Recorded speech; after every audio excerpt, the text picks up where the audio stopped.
ਇਹਦੇ ਵਰਗਾ ਅਦਾਰਾ ਕੋਈ ਨਹੀਂ। ਉਹਨਾਂ ਦੇ ਕਮੈਂਟਸ ਜਿਹੜੇ ਆ ਕਿ ਬਿਆਨ ਨਹੀਂ ਬੰਦਾ ਕਰ ਸਕਦੇ ਕਿ ਕਿੱਦਾਂ ਕਿਸ ਤਰ੍ਹਾਂ ਦੇ ਛੁੱਟ ਜਾਣਾ ਨਾ ਤਾਂ ਆਰਮੀ ਦੇ ਉੱਚੇ ਉੱਚੇ ਟਰੱਕ ਲੰਘਦੇ ਹੁੰਦੇ ਸੀ ਸਿਰਾਂ ਦੇ ਬਰਾਬਰ, ਤੇ ਲੋਕੀ ਖੜ ਖੜ ਕੇ ਸਲਾਮ ਕਰਦੇ ਹੁੰਦੇ ਸੀ।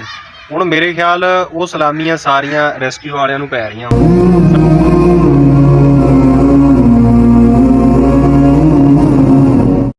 अस्सलाम वालेकुम जी। अब मेरे नाल बैठे हैं मेरे भाई रिजवान, साढ़े गुआंढी है जी। साडी दोवां दी स्ट्रगल तकरीबन इक्को ਜਿਹੀ ਆ।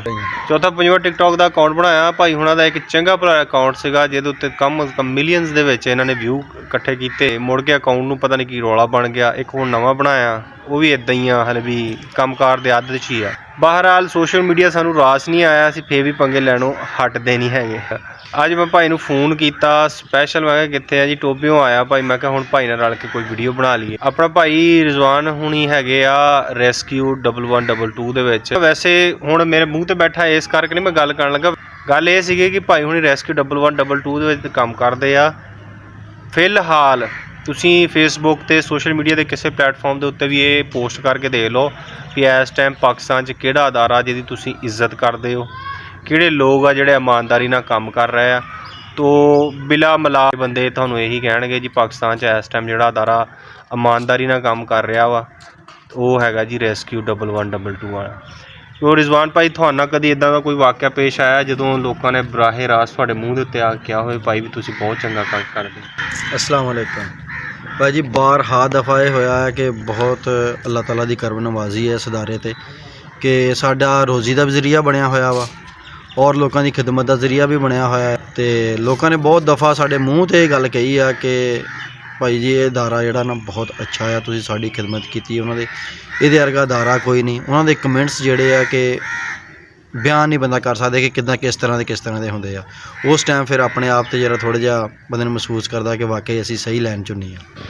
ਅੱਛਾ, ਪਹਿਲਾਂ ਇੱਥੇ ਜਾਂਦੇ ਹੁੰਦੇ ਸੀ, ਪਹਿਲਾਂ ਦੇਖਣਾ ਕਿਤੇ ਸ਼ਹਿਰ ਸ਼ੂਰ ਜਾਣਾ ਨਾ ਤਾਂ ਆਰਮੀ ਦੇ ਉੱਚੇ ਉੱਚੇ ਟਰੱਕ ਲੰਘਦੇ ਹੁੰਦੇ ਸੀ ਸਿਰਾਂ ਦੇ ਬਰਾਬਰ, ਤੇ ਲੋਕੀ ਖੜ ਖੜ ਕੇ ਸਲਾਮ ਕਰਦੇ ਹੁੰਦੇ ਸੀ। ਹੁਣ ਮੇਰੇ ਖਿਆਲ ਉਹ ਸਲਾਮੀਆਂ ਸਾਰੀਆਂ ਰੈਸਕਿਊ ਵਾਲਿਆਂ ਨੂੰ ਪੈ ਰਹੀਆਂ ਵਾ।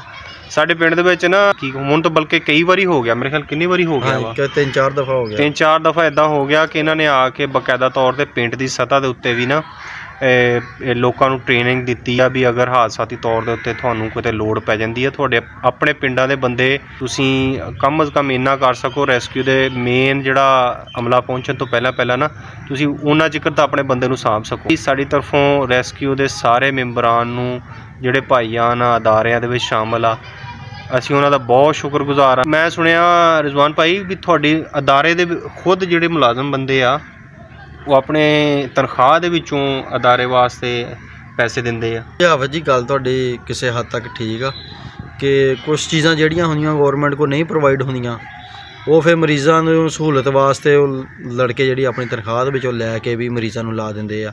ਜਿਹੜਾ ਕੋਈ ਜ਼ਰੂਰਤਮੰਦ ਬਹੁਤਾ ਜ਼ਿਆਦਾ ਮਰੀਜ਼ ਆ ਉਹ ਫਿਰ ਉਹਦੀ ਮਦਦ ਕਰ ਦਿੰਦੇ ਆ ਆਪ ਖੁਦ ਵੀ। ਅੱਛਾ, ਜੇ ਤੁਹਾਡਾ ਅਦਾਰਾ ਚੱਲਦਾ ਤਾਂ ਹੈਗਾ ਵੀ ਪਾਕਿਸਤਾਨ ਦੀ ਗਵਰਨਮੈਂਟ ਚਲਾਉਂਦੀ ਆ, ਬਾਕੀ ਜੇ ਲੋਕ ਅਗਰ ਜ਼ਕਾਤ ਵਗੈਰਾ ਸਦਕਾਤ ਵਗੈਰਾ ਜਾਂ ਆਪਣੇ ਮਾਲ ਦੇ ਨਾਲ ਤੁਹਾਨੂੰ ਤਾਵਨ ਕਰਨਾ ਚਾਹੁਣ ਅਦਾਰੇ ਨਾਲ, ਕੀ ਤਰੀਕਾਕਾਰ ਹੋ ਸਕਦਾ ਵੀ ਉਹਨਾਂ ਨਾਲ ਰਾਬਤਾ ਕਰਨ? ਸਾਡੇ ਦਫ਼ਤਰ ਦੇ ਵਿੱਚ ਜਮ੍ਹਾਂ ਕਰਵਾ ਦੇਣ ਜਾਂ ਸਾਡੇ ਕਿਸੇ ਗੱਡੀ ਵਾਲੇ ਨੂੰ ਕੋਈ ਚੀਜ਼ ਲੈ ਕੇ ਦੇ ਦੇ। ਗਲੂਕੋਮੀਟਰ ਹੁੰਦਾ ਆ, ਸਕਸ਼ਨ ਯੂਨਿਟ ਹੁੰਦਾ ਆ, ਤੇ ਸ਼ੂਗਰ ਚੈੱਕ ਕਰਨ ਵਾਲੀ ਮਸ਼ੀਨ ਹੁੰਦੀ। ਇਸ ਤਰ੍ਹਾਂ ਦੀ ਕੋਈ ਚੀਜ਼ ਜੇ ਖ਼ਰਾਬ ਹੋ ਜਾਂਦੀ ਆ ਉਹ ਲੈ ਕੇ ਦੇ ਸਕਦੇ ਤਾਂ ਕਿ ਦੂਸਰੇ ਮਰੀਜ਼ਾਂ ਦੇ ਕੰਮ ਆ ਸਕੇ। ਅਦਾਰੇ ਨੂੰ ਵੀ ਡਾਇਰੈਕਟ ਦੇ ਸਕਦੇ ਆ, ਗੱਡੀ ਵਾਲੇ ਨੂੰ ਡਾਇਰੈਕਟ ਦੇ ਸਕਦੇ ਕਿ ਗੱਡੀ ਵਾਲੇ ਨੇ ਵੀ ਜਾ ਕੇ ਦੱਸ ਦੇਣਾ ਹੁੰਦਾ ਕਿ ਫਲਾਂ ਬੰਦੇ ਨੇ ਆ ਫਲਾਨੀ ਚੀਜ਼ ਡੋਨੇਸ਼ਨ ਦੇ ਵਿੱਚ ਦਿੱਤੀ। ਅੱਲਾਹ ਪਾਕ ਨਾਲ ਤੰਦਰੁਸਤੀ ਦੇਵੇ। ਇਹੀ ਮੈਨੂੰ ਤਾਂ ਆਪਣੀ ਨਿਗਾਹ ਦੇ ਵਿੱਚ ਇਹੀ ਇੱਕ ਅਦਾਰਾ ਦਿਖਦਾ ਵਾ ਵੀ ਜਿਹੜਾ ਖੈਰ ਦਾ ਕੰਮ ਕਰ ਰਿਹਾ ਵਾ ਤੇ ਟਾਈਮ ਨਾਲ ਕੰਮ ਕਰ ਰਿਹਾ ਵਾ। ਆਪਣੇ ਇਹਨਾਂ ਅਦਾਰਿਆਂ ਦੇ ਨਾਲ ਤਾਵਨ ਵੀ ਕਰਦੇ ਰਹਿਣਾ ਚਾਹੀਦਾ। ਮੁਹੱਬਤ ਦਾ ਲਫ਼ਜ਼ੀ ਤੌਰ 'ਤੇ ਬਜ਼ਾਹਰ ਉਹਨਾਂ ਦੇ ਚਿਹਰਿਆਂ 'ਤੇ ਜਾ ਕੇ ਇਜ਼ਹਾਰ ਵੀ ਕਰਨਾ ਚਾਹੀਦਾ ਤਾਂ ਕਿ ਉਹਨਾਂ ਨੂੰ ਵਾਕਈ ਫੀਲ ਹੋਵੇ ਕਿ ਨਹੀਂ ਭਾਈ ਅਸੀਂ ਚੰਗਾ ਕੰਮ ਕੀਤਾ ਤਾਂ ਲੋਕਾਂ ਤਾਈਂ ਸਾਡੀ ਚੰਗਿਆਈ ਕੀਤੀ ਹੋਈ ਪਹੁੰਚ ਰਹੀ। ਇਹ ਇੰਨਾ ਮੁਹੱਬਤ ਪਿਆਰ ਦੇਖ ਕੇ ਨਾ ਸਾਡੇ ਦਿਲ ਦੇ ਅੰਦਰ ਹੋਰ ਜਜ਼ਬਾ ਆਉਂਦਾ ਆ ਕਿ ਅਸੀਂ ਹੋਰ ਅੱਛੇ ਤਰੀਕੇ ਨਾਲ ਯਾਨੀ ਕਿ ਮਰੀਜ਼ ਨੂੰ ਟ੍ਰੀਟਮੈਂਟ ਕਰੀਏ, ਉਹਦੀ ਕੇਅਰ ਕਰੀਏ, ਉਹਨੂੰ ਹੌਸਪੀਟਲ ਲੈ ਕੇ ਜਾਈਏ। ਕਿ ਇਸ ਤਰ੍ਹਾਂ ਵੀ ਕਈ ਦਫਾ ਹੋਇਆ ਆ ਕਿ ਮਰੀਜ਼ਾਂ ਨੂੰ ਅਸੀਂ ਚੱਕਿਆ ਵਾ, ਉਹ ਅਸੀਂ ਭੁੱਲ ਜਾਂਦੇ, ਲੇਕਿਨ ਉਹ ਨਹੀਂ ਭੁੱਲਦੇ। ਉਹ ਜਿੱਥੇ ਦੇਖਦੇ ਸਾਨੂੰ ਯਾਦ ਕਰ ਲੈਂਦੇ ਆ। ਕਈ ਦਫਾ ਇੱਕ ਇੱਦਾਂ ਹੋਇਆ ਕਿ ਐਕਸੀਡੈਂਟਾਂ ਦੇ ਮਰੀਜ਼ ਚੱਕੇ, ਉਹ ਜਦੋਂ ਠੀਕ ਹੁੰਦੇ ਆ ਉਹ ਸਾਡੇ ਦਫ਼ਤਰ ਮਠਿਆਈ ਲੈ ਕੇ ਪਹੁੰਚ ਜਾਂਦੇ ਆ ਕਿ ਯਾਰ ਤੁਸੀਂ ਸਾਨੂੰ ਨਾ ਬਰ ਵਕਤ ਚੱਕਿਆ ਸੀ, ਸਾਡੀ ਹੈਲਪ ਕੀਤੀ, ਤੁਹਾਡੀ ਵਜ੍ਹਾ ਨਾਲ ਅਸੀਂ ਇੰਨੇ ਨੁਕਸਾਨ ਤੋਂ ਬਚ ਗਏ। ਅਤੇ ਉਹ ਫਿਰ ਬਕਾਇਦਾ ਖੁਸ਼ੀ ਦੇ ਤੌਰ 'ਤੇ ਲੜਕਿਆਂ ਨੂੰ ਆ ਕੇ ਆਫਿਸ ਦੇ ਵਿੱਚ ਮਠਿਆਈ ਦੇਣਗੇ ਵੀ ਯਾਰ ਮੂੰਹ ਮਿੱਠਾ ਕਰੋ, ਅਸੀਂ ਬੜੇ ਰਾਜ਼ੀ ਹਾਂ ਤੁਹਾਡੇ ਤੋਂ। ਅੱਛਾ ਰਿਜ਼ਵਾਨ ਭਾਈ, ਕਦੀ ਕੋਈ ਐਸਾ ਵਾਕਿਆ ਪੇਸ਼ ਆਇਆ ਹੋਵੇ ਵੀ ਜਿਹੜਾ ਤੁਸੀਂ ਕਹੋ ਕਿ ਉਹਦਾ ਰੈਸਕਿਊ ਦੇ ਨਾਲ ਕੋਈ ਤਾਲੁਕ ਨਹੀਂ ਸੀ ਲੇਕਿਨ ਯਾਦਗਾਰ ਆ? ਯਾਦਗਾਰ ਹਾਫਿਜ਼ ਜੀ, ਇੱਕ ਨਾ ਲਾਹੌਰ ਦੇ ਵਿੱਚ ਵਾਕਿਆ ਇਸ ਤਰ੍ਹਾਂ ਹੋਇਆ ਸੀ। ਮੈਂ ਸੁਣਿਆ ਸੀਗਾ ਕਿ ਇੱਕ ਘਰ ਦੇ ਵਿੱਚ ਨਾ ਚੋਰ ਆ ਗਏ। ਉਹ ਯਕਦਮ ਬੈਠੇ ਬੈਠੇ ਜ਼ਿਹਨ 'ਚ ਆਇਆ ਕਿ ਮੈਂ 11 ਬਾਈ ਨੂੰ ਕਾਲ ਕਰਦਾ, ਉਹ ਜਲਦੀ ਪਹੁੰਚ ਜਾਂਦੇ ਆ।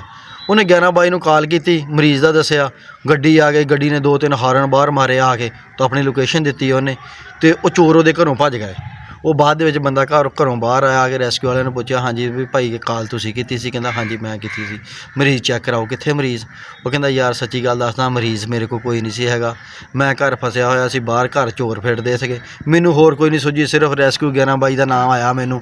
ਮੈਂ ਕਿਹਾ ਇਹਨਾਂ ਨੇ ਪਹੁੰਚ ਜਾਣਾ ਆ, ਮੈਂ 11 ਬਾਈ 'ਤੇ ਕਾਲ ਕਰ ਦਿੱਤੀ, ਤੁਸੀਂ ਆ ਕੇ ਹਾਰਨ ਹੋਰ ਮਾਰਿਆ ਅਤੇ ਚੋਰ ਭੱਜ ਗਏ, ਮੇਰਾ ਲੱਖਾਂ ਕਰੋੜਾਂ ਦਾ ਨੁਕਸਾਨ ਬਚ ਗਿਆ। ਅੱਜ ਦੀ ਸਾਡੀ ਵੀਡੀਓ ਹੈਗੀ ਹੈ ਜੀ ਰੈਸਕਿਊ 1122 ਦੇ ਨਾਂ ਜੀ। ਅੱਲਾਹ ਪਾਕ ਇਹਨਾਂ ਨੂੰ ਤੰਦਰੁਸਤੀ ਦੇਵੇ। ਪਾਕਿਸਤਾਨ ਜ਼ਿੰਦਾਬਾਦ।